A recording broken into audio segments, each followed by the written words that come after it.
And I know in my heart that when you dream to become that razor sharp human being working towards your dream to make a difference, it requires 100% of your being.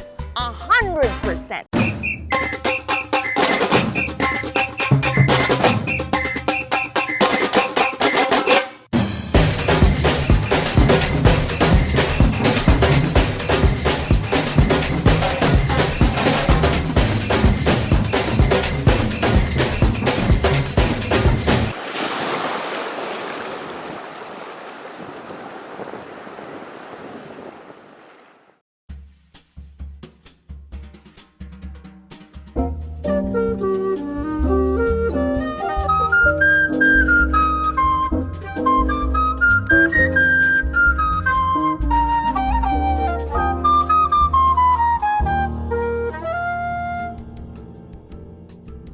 Inspiration.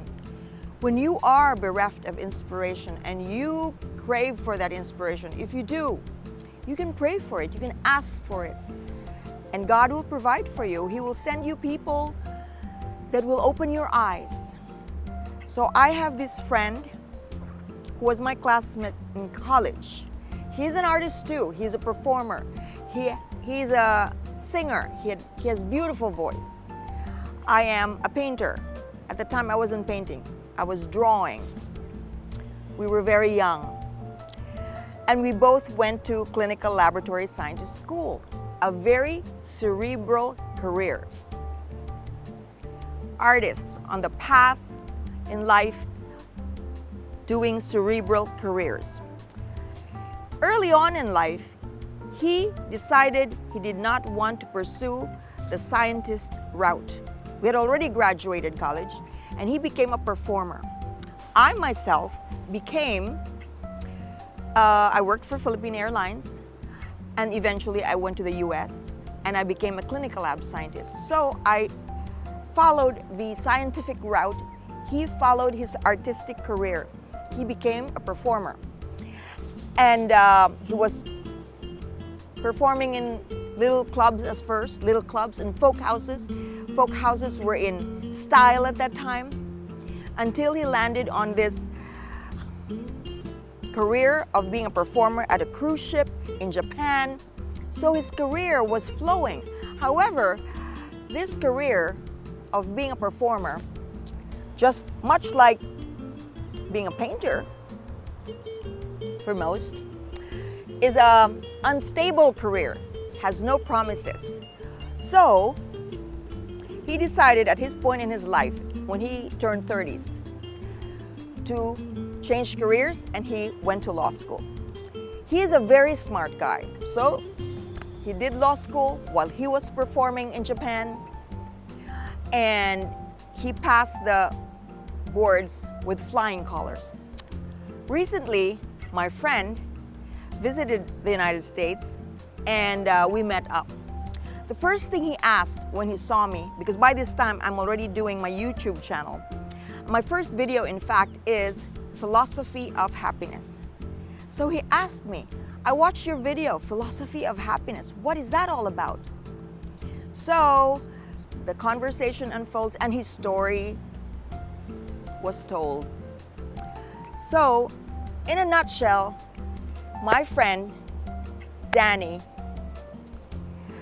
is a standstill in his life. He was a successful performer years ago, changed to become a lawyer, successful. Then he became a politician, successful.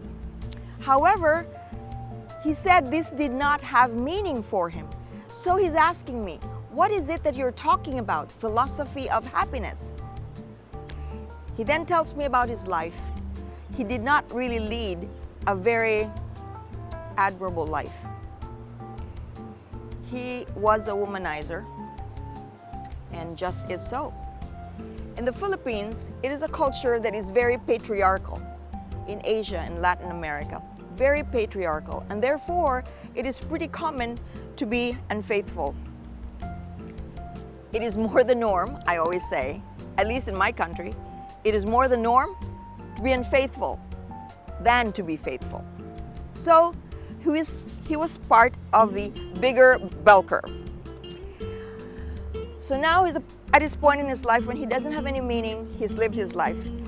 Story made short, as I was driving him to the airport, him telling me his life of being unfaithful, him telling me about looking for a meaning now. How do I grasp that meaning at this point in my life when I have had everything, but yet I'm not happy?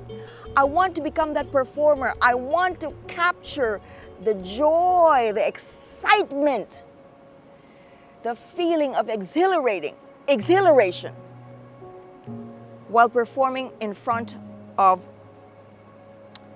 an audience that catches your heart, not just in adulation, but catches your heart. That is what he's looking for now. Not just the audience, but that meaning in life.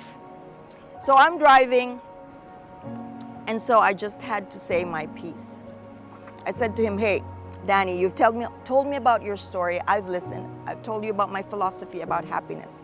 But let me tell you, I said, I do not mean to judge you for saying this.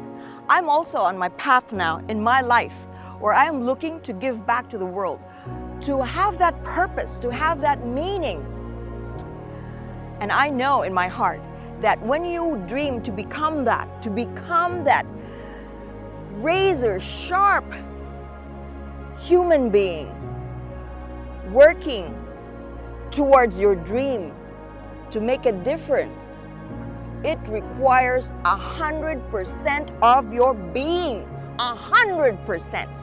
And therefore, you cannot have distractions. Like me, what is my Waterloo? My Waterloo is men. Yes, I've had many men in my life. And I've had 3 big relationships, and all 3 of them I love with my heart. And because of those, although they were, well, most of them were good men, they were failed relationships, and of course I had to suffer for that. Now I'm at this point in my life, and I realized a few years ago, I want to be on this path. I cannot have those demons. I cannot have my weaknesses overpowering me, because I want and I need 100% of my focus, 100% of my energy towards the realization of that dream, towards the pursuit of that purpose. So what did I do? Conquer your demons. And that's what I always say.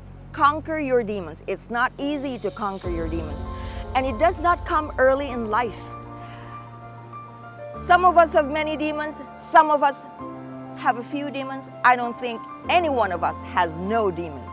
We do have demons. I call them demons because demons are your weaknesses that just gnaw on you to the point of total submission at times. In some people it is more magnified, in some people it is weaker, but nevertheless demons. So I conquered my demons.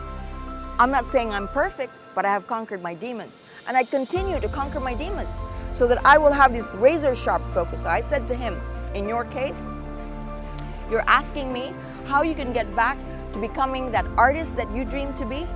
It requires 100% focus. And I am not judging you, Danny. I said, I'm not.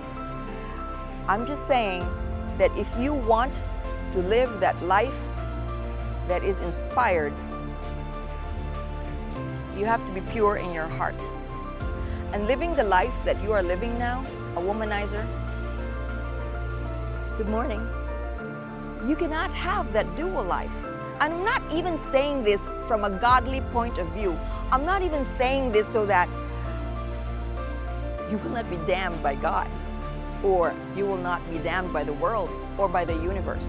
I'm saying this because when you want to live that life of inspiration, to live that life of your heart, you have to be pure.